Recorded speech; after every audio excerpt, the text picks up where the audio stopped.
아니, 네가 왜 여기 있어? 여기는 미국에 있는 한 명문대의 강의실.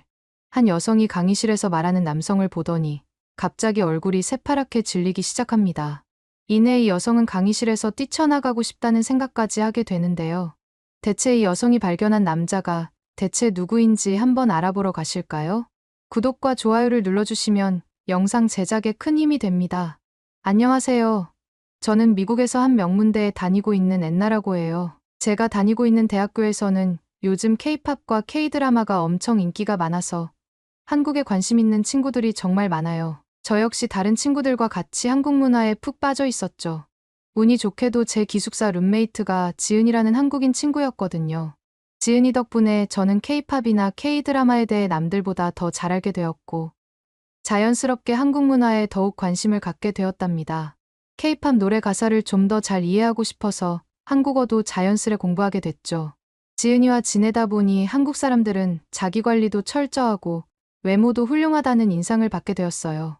하루 종일 K-팝과 K-드라마에 빠져 있다 보니 어느새 제 이상형도 한국 남자로 바뀌어가고 있더라고요. 그런데 어느 날 같은 과 친구와 급식실에서 점심을 먹고 있는데 한 동양인 남성이 다가와 제게 번호를 알려달라고 하는 거예요. 자기는 한국 사람이라며 저랑 연락하고 싶다고 말을 하더라고요. 저도 웬만한 한국 남자였으면 번호를 한번 줘봤겠지만 그 사람은 제가 상상하던 멋진 한국 남자의 이미지와는 너무나 달랐어요. 떡진 머리카락과 얼굴에 번들거리는 기름기, 그리고 구겨지고 옷에서 풍기는 쾌쾌한 냄새까지. 지금껏 봐왔던 한국 남자라고 하기엔 어딘가 어설퍼 보이는 인상이었죠. 솔직히 좀 많이 실망스러웠어요. 이런 스타일이라면 굳이 만나고 싶지 않다는 생각이 들어 정중하게 거절의 뜻을 전했죠. 그런데 그 남자는 마치 어린애처럼 계속 번호를 주면 안 되냐고 졸라대는 거예요. 저는 불쾌함이 느껴져서 식판을 들고 다른 자리로 옮겼어요. 그랬는데도 그 한국 남자가 저를 따라다니면서 제 눈치를 살피는 모습에 점점 짜증이 밀려오더라고요. 도망치듯 식당을 빠져나오고 싶은 마음이 굴뚝 같았지만 남은 음식들이 절 붙잡았죠. 그 남자와 한 공간에 있는 게 너무 부담스러웠지만 어쩔 수 없이 자리를 지켰어요. 하지만 식사에 전혀 집중이 되지 않았죠. 그 한국 남자의 시선이 등줄기를 타고 오르내리는 것 같아 온몸에 소름이 돋았거든요. 밥알이 목구멍에서 걸리는 듯 했어요. 이러다 체할 것 같아 급하게 물을 들이켰죠. 그 순간 그 남자도 물컵을 들더니 제게 건배를 하자는 듯 윙크를 날리는 게 아니겠어요? 세상에, 이게 무슨 꼴이람. 정말이지 아찔하고 민망해서 그 자리에서 일어나고 싶은 욕구가 마구 샘솟더라고요. 괜히 주변의 시선이 저를 향하는 것 같아 얼굴이 화끈거렸죠. 애꿎은 음식만 휘저으며 시간을 끌다가 슬쩍 자리에서 일어섰어요. 같이 밥 먹던 친구도 얼른 도망가자고 하더라고요. 더는 못 버티겠어서 반 정도 남은 쟁반을 들고 퇴식구로 향했죠. 그 한국 남자의 불편한 시선에서 벗어나고 싶었거든요. 그 이후부터였을까요? 제 인생은 완전히 엉망진창이 되어버렸어요. 언젠가부터 저를 쳐다보는 시선이 느껴졌거든요. 아침에 일어나면 괜히 온몸에 소름이 돋고 학교를 가면 낯선 시선이 제 뒤통수를 파고드는 듯한 느낌을 받았어요. 급식실에서 밥을 먹어도 목으로 넘어가지 않고 집에서 잠을 자도 온몸이 뻐근하고 개운하지 않더라고요. 어디를 가든 누군가 저를 뚫어지게 쳐다보고 있다는 불길한 기운이 느껴졌어요. 혹시 그 한국 남자가 아닐까 의심하면서도 그냥 제 착각이길 바라는 마음에 애써 무시하려 했죠. 그런데 이게 다가 아니었어요. 어느 날 기숙사로 돌아가는데 기숙사 문 앞 저편에서 인기척이 느껴졌어요. 고개를 들어보니 전에 급식실에서 절 따라다니던 한국인 남자가 서 있는 게 아니겠어요? 제 얼굴이 새하얗게 질려버렸어요. 숨이 턱 멈추고 그대로 얼어붙은 것 같더라고요. 그 한국 남자는 씩웃으며 제게 한 걸음 한 걸음 다가오면서 인사를 했어요. 그걸 보자마자 제 등줄기에 땀이 주르륵 흘렀죠. 제가 여기서 살고 있는 걸 어떻게 알고 있는지 너무 소름 끼쳤거든요. 순간 온몸에 피가 거꾸로 쏟는 듯 하더라고요. 속으로 수백 번도 더 그 한국인을 욕했지만 입 밖으로 내뱉진 못했답니다. 너무 놀라고 떨려서 아무 말도 할 수가 없었거든요. 이럴 땐 제 소심한 성격이 얼마나 원망스러웠는지 몰라요. 그날 이후부터 저는 그 스토커 때문에 말로 닿을 수 없는 스트레스에 짓눌렸어요. 수업 시간에도 집중도 못하고 멍하니 창밖만 바라봤죠. 교수님 말씀은 귀에 하나도 들어오지 않았어요. 가끔 시선을 느끼고 고개를 돌리면 그 자식이 창문 너머로 절 뚫어지게 쳐다보고 있었죠. 소스라치게 놀라 비명을 지를 뻔했어요. 예전에는 숨어서라도 저를 쫓아다녔는데 이제는 대놓고 쫓아다니는 것 같더라고요. 어느 날에는 도서관에 가서 책을 빌리려고 앞에 서 있는데 난데없이 누군가 제 어깨를 툭 치는 게 아니겠어요? 고개를 돌려보니 그 자식이 씩 웃으며 서 있더군요. 그 순간 기겁해서 쥐고 있던 책을 떨어뜨리고 소리를 지르고 말았어요. 그 소리에 주변 사람들이 다 저를 쳐다봤죠. 그때 너무 부끄러워 얼굴이 화끈거렸어요. 그렇게 며칠을 더 버텼지만 점점 지쳐갔어요. 살이 점점 빠지고 퀭해지는 제 모습을 본 지은이는 깜짝 놀라 매일같이 괜찮냐고 물어봤죠. 매일 아침엔 항상 제가 먼저 밝게 인사했는데 이젠 그것조차 할 힘이 없었거든요. 저는 괜찮다고 그냥 좀 피곤해서 그렇다고 둘러댔죠. 이런 걸 지은이한테 말을 하게 되면 정이 많은 지은이는 해결해주겠다며 분명히 나설 걸 알고 있었거든요. 그렇게 되면 지은이까지 스트레스를 받게 될 테니 저는 쉽사리 그 한국 남자 얘기를 할 수 없었어요. 하지만 지은이는 걱정하는 말투로 집요하게 무슨 일이 있는 게 아닌지 계속 물어보더라고요. 결국 지은이의 걱정스러운 말투와 함께 집요하고 끈질긴 질문 공세에 저는 마음이 흔들리게 되었답니다. 결국 터질 듯한 답답한 마음을 주체하지 못하고 모든 사실을 털어놨죠. 모든 걸 다 말하면서도 제게 느껴지는 지은이의 따뜻한 눈빛에 눈물이 왈칵 쏟아졌어요. 제 얘기를 다 들은 지은이는 어이없다는 듯이 저한테 물어보더라고요. 그 남자 인상착의가 혹시 후줄근한 빨간 옷에 이상한 갈색 뿔테 안경을 썼냐고 말이에요. 제가 어떻게 알았냐고 물어보자 지은이는 깊은 한숨을 푹 내쉬면서 그 남자는 한국인이 아니라 중국인이라고 말을 하는 거 아니겠어요? 순간 망치로 머리를 세게 얻어맞은 것 같았죠. 멍해진 정신으로 지은이의 말을 듣고 있자니 이전에 지은이도 그 중국인 남자한테 스토킹 당한 적이 있다고 말을 하더라고요. 그 말을 듣자마자 얼마나 충격 먹었는지 몰라요. 지은이는 화가 머리끝까지 치밀어 올라 직접 그 자식 앞에 가서 대판 한마디 했다고 하더라고요. 계속 쫓아다니면 네 얼굴을 사진 찍어 학교 게시판에 스토커라고 소문을 낼 거고 경찰에도 신고하겠다고 단호하게 말을 했대요. 그 뒤로 그 자식은 지은이 앞에 얼씬도 못했다고 하더라고요. 지은이가 그런 놈들은 그렇게 단호하게 한마디를 해줘야 한다고 했지만 소심하고 내성적인 저에겐 상상조차 할 수 없는 일이었어요. 그 자식 앞에만 서면 다리가 후들후들거리는데 어떻게 당당히 맞서 싸울 수 있겠어요. 지은이는 안타까운 눈빛으로 절 바라보더니 자기와 돌아다닐 때 그 자식이 나타나면 자기에게 꼭 알려달라고 했죠. 그로부터 며칠 후 저희는 함께 식사를 하러 가기로 했어요. 그런데 강의실을 나서는 순간 어딘가 소름 끼치는 느낌이 확 느껴지더라고요. 역시나 멀리서 그 중국인 자식이 저를 보고 씩 웃고 있었거든요. 그 모습을 보는 순간 무릎에서 힘이 쭉 빠지면서 주저앉을 뻔했어요. 저는 겨우 정신을 차리고 지은이의 팔을 붙잡고는 벌벌 떨리는 손가락으로 그 자식을 가리켰죠. 지은이는 그 자식에게 달려가 이전에는 나를 쫓아다니더니 이번에는 자기 친구냐며 어떻게 그렇게 변하질 않냐고 소리치며 뭐라고 하더라고요. 그 중국인은 지은이의 얼굴을 보고 주춤하는 기색이 보였어요. 지은이는 이어서 전에 말했듯이 이 친구 앞에 머리털 하나라도 보이면 바로 네 면상을 사진 찍어서 스토커라고 학교 정문에 대자보를 붙이고 경찰에 신고할 거라고 했어요. 그 중국인은 이를 바득바득 깨물면서 한 대 칠 기세로 지은이한테 왜 자기가 좋아하는 애한테 표현하겠다는데 네가 뭔데 중간에서 난리냐고 뭐라 하더라고요.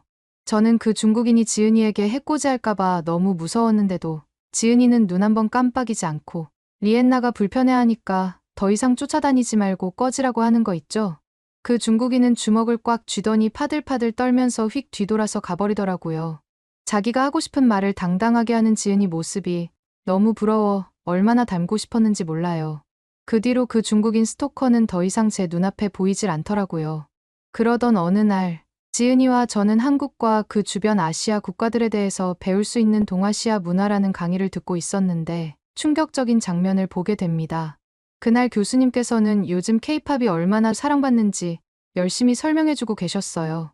BTS와 블랙핑크 그리고 아이브 같은 그룹들 덕분에 케이팝의 인기가 하늘을 찌르고 있다고 말씀하시더라고요. 이 아티스트들이 어떻게 전 세계인들을 빠지게 했는지 듣다 보니 절로 고개가 끄덕여졌답니다. 그리고 교수님께서는 한국 대중문화의 성과에 대해서도 설명해 주셨어요. 영화 기생충이 칸 영화제를 휩쓸고 최근 나온 파묘라는 영화도 전 세계적으로 인기가 있어서 줄 서서 본다는데 단시간에 이렇게까지 성장한 한국이 교수님께서도 신기하다고 하시더라고요. 그뿐만 아니라 요즘은 한국어를 배우는 사람도 엄청 늘었대요. 한국어가 전 세계에서 6번째로 많이 배우는 언어가 되었다니 저마저도 놀랍더라고요. 그러면서 교수님께서도 최근에 한국어 공부에 푹 빠지셨다고 말씀하시는 거 있죠? 한국어를 배우게 된 계기가 재미있는데 최근에 기생충과 올드보이 같은 걸작 한국 영화를 보시고 반해버리셨대요. 그리고 교수님께서는 한글을 배우면서 자연스럽게 한글의 유래에 대해서 관심 갖게 되었다고 하시더라고요. 한글의 유래를 알아보다 보면 세종대왕께서 빠질래야 빠질 수 없죠. 워낙 한글을 과학적이고 효율적으로 만드신 분이시잖아요. 그래서 교수님도 자연스럽게 세종대왕의 업적에 감탄할 수밖에 없었다고 하시던데 저도 교수님 말씀을 들으니 예전에 처음 한국어를 공부할 때가 생각이 나더라고요. 교수님께서는 한글에 대해서 추가로 놀라운 사실을 알려주셨어요. 바로 한글이 만들어지는데 고작 3년밖에 걸리지 않았다는 사실이에요. 전 세계가 열광하면서 배우는 한국어를 만드는데 3년밖에 걸리지 않았다니 정말 생각지도 못했죠. 이어서 교수님께서는 코카콜라에서 한글 로고 제품을 최초로 출시했다는 설명도 해주시더라고요. 138년 만에 처음으로 영어가 아닌 다른 나라 문자를 단독으로 사용했다니 정말 역사적인 일이 아닌가 생각이 들었답니다. 이런 얘기를 듣다 보니 한국의 대중문화가 전 세계인의 사랑을 받고 있다는 게 새삼실감 나더라고요. 저도 한국 컨텐츠들이 재밌다고 생각하면서 매일 챙겨보긴 했지만 저 말고도 이렇게 한국에 열광하는 사람이 생각보다 많은 줄은 몰랐어요. 이어서 교수님께서는 계속해서 한국어와 한글에 대해서 설명해 주시는데 저 멀리 앉아있는 동양인 학생이 큰 소리로 당연히 한글은 우수할 수밖에 없다면서 한글을 칭찬하는 거 아니겠어요? 저는 당연히 한국인이 자신의 나라의 자부심을 느껴서 크게 말을 하는 줄 알았어요. 그런데 그 동양인의 다음 말을 들어보니 뭔가 좀 이상한 것 같더라고요. 그 동양인은 이어서 큰 소리로 말했어요. 한국어 말고도 일본어와 몽골어가 다 중국 북동부에서 농부들에게 유래가 되었고 자기는 언어들의 기원이 된 중국이 너무 위대하고 자랑스럽다라고 하는 거 아니겠어요? 그러면서 역시 중국은 우주의 중심이라고 황당한 주장을 펼치더라고요. 듣고 있자니 어이가 없어서 실소를 참을 수가 없었어요. 처음에 한국어의 위대함이 중국까지 퍼져나갔구나 라는 말인 줄 알았는데 한국어를 중국에서 만들었다뇨. 정말 개소리라고 생각을 했죠. 그 중국 학생이 한 말 때문에 주위 분위기가 심상치 않아졌어요. 주변에서는 의아한 눈빛을 주고받았고 어떤 학생들은 짜증 섞인 한숨을 내쉬기도 하더라고요. 저도 옆자리 지은이와는 어이없다는 표정으로 눈을 마주쳤답니다. 그런데 잠시 후 저는 제 눈을 의심할 수밖에 없었어요. 누가 이런 개소리를 하는 건지 얼굴이나 한번 좀 보자 싶어서 중국인 목소리가 들리는 쪽으로 고개를 돌렸는데 자세히 보니 며칠 전 저와 지은이에게 시비를 걸었던 그 스토커 중국인 학생이 앉아있는 거 아니겠어요? 저희 강의를 듣고 있었던 거예요. 너무 당황스러워서 당장이라도 자리에서 일어나고 싶었어요. 평소에 지은이와 저는 항상 맨 앞자리에 앉아 강의에만 집중하느라 주변을 살필 겨를이 없었거든요. 이 강의를 듣는 학생도 100명은 좋게 넘을 정도로 워낙 많다 보니 누가 교실에 있는지 몰랐죠. 그제서야 그 중국인 학생이 절 쉽게 미행할 수 있었던 이유를 알 것 같았어요. 그리고 왜 오늘 교수님이 말씀하시는 거에 다 딴지를 거는지 알겠더라고요.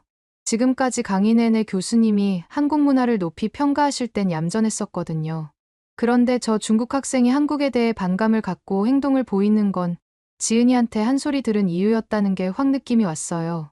지은이가 자기한테 뭐라고 하니까 한국에 피해의식이 생겨서 저렇게 한국을 까내리려는 말을 하고 있구나 생각이 들더라고요.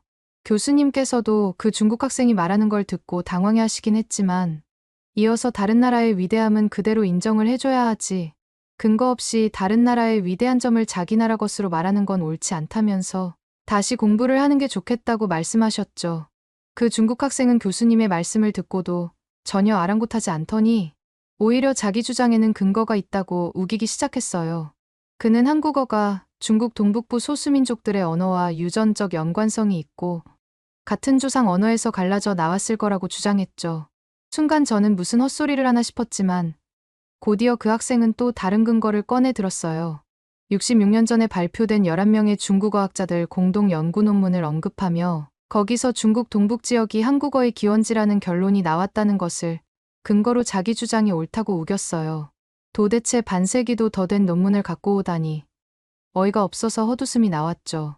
하지만 옆에 앉은 지은이는 이미 화가 치밀어 오른 듯 보였어요. 지은이가 그렇게 정색하고 화난 얼굴로 손을 들어 반박하겠다고 나서는 건 처음 봤거든요. 지은이는 그 중국 학생을 똑바로 응시하며 반박을 시작했어요.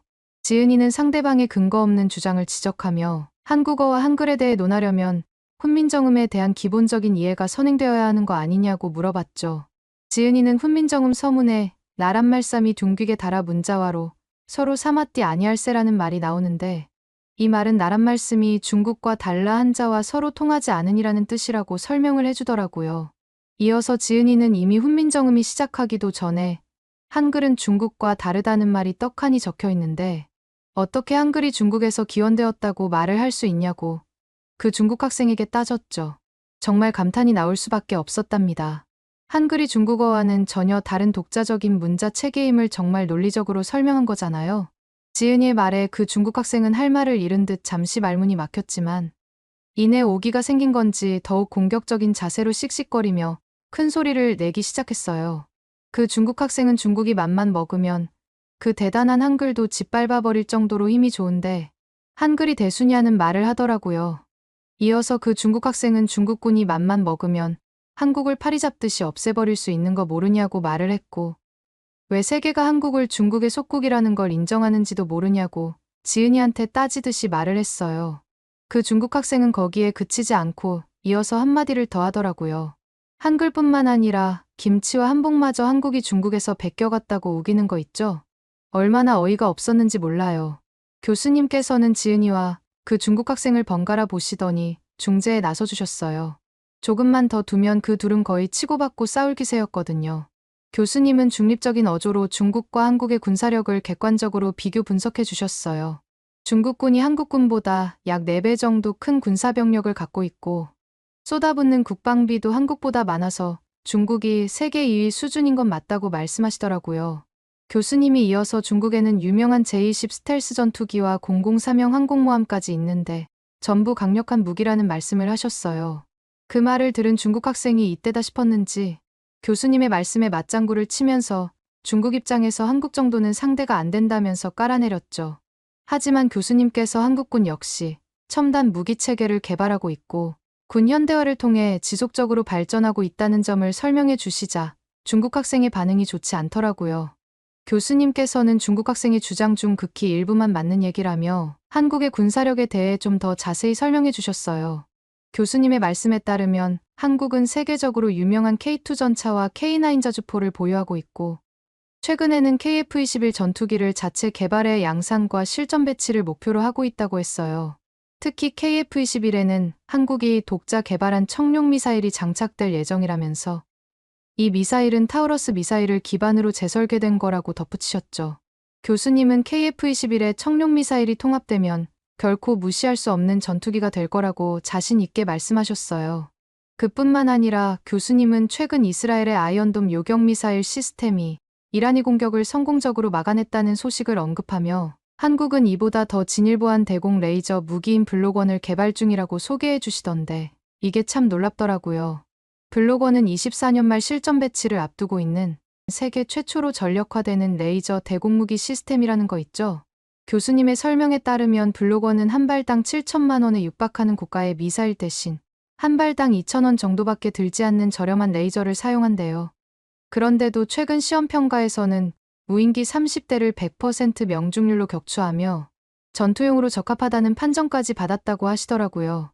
교수님은 블록원이 단순히 비용면에서만 이점이 있는 게 아니라고 강조하셨어요. 빛의 속도로 목표물을 연속 타격해 정확하게 파괴하는 방식이기에 미사일로는 요격하기 어려운 극초음속 미사일 등도 궤적만 포착하면 격추할 수 있다고 하시더라고요. 게다가 전력만 공급되면 어디서든 운용 가능하다는 점에서 사실상 혁신적인 무기 체계라고 평가하셨죠. 이어서 교수님은 최근 한국 방위산업체들의 수출 순위가 꾸준히 상승하고 있으며 앞으로 세계 무기 시장에서 더욱 경쟁력을 갖출 것으로 내다보셨어요. 교수님 말씀에 따르면 폴란드와는 137억 달러 규모의 계약을 맺기도 했고 호주와는 K-21 보병 전투 차량을 기반으로 레드백 전차를 만들어서 수출하기도 했으며 인도네시아에서는 KF-21 전투기의 기밀사항을 유출하려고 시도하다가 발각되기까지 했다고 하니 경쟁력이 있다는 말이 거짓은 아닌 것 같더라고요. 하지만 교수님의 말씀을 듣고도 중국 학생은 레이저 무기고 뭐고 자기 나라에서 핵폭탄 한 방이면 한반도를 지도에서 지워버릴 수 있다는 망언을 서슴지 않았어요. 논리와 상식을 완전히 벗어난 발언에 강의실 전체가 경악에 휩싸였죠. 학생들은 믿기지 않는다는 표정으로 고개를 저었고 교수님은 당혹감에 얼굴을 쓸어내리셨어요. 잠시 후 교수님은 그 중국 학생을 똑바로 응시하며 날카롭게 질문하셨죠. 지금 하는 소리는 전 세계를 상대로 전쟁을 벌이겠다는 뜻이냐는 질문과 중국이 그 모든 걸 감당할 수 있을 거라고 보는지에 대한 질문이었어요.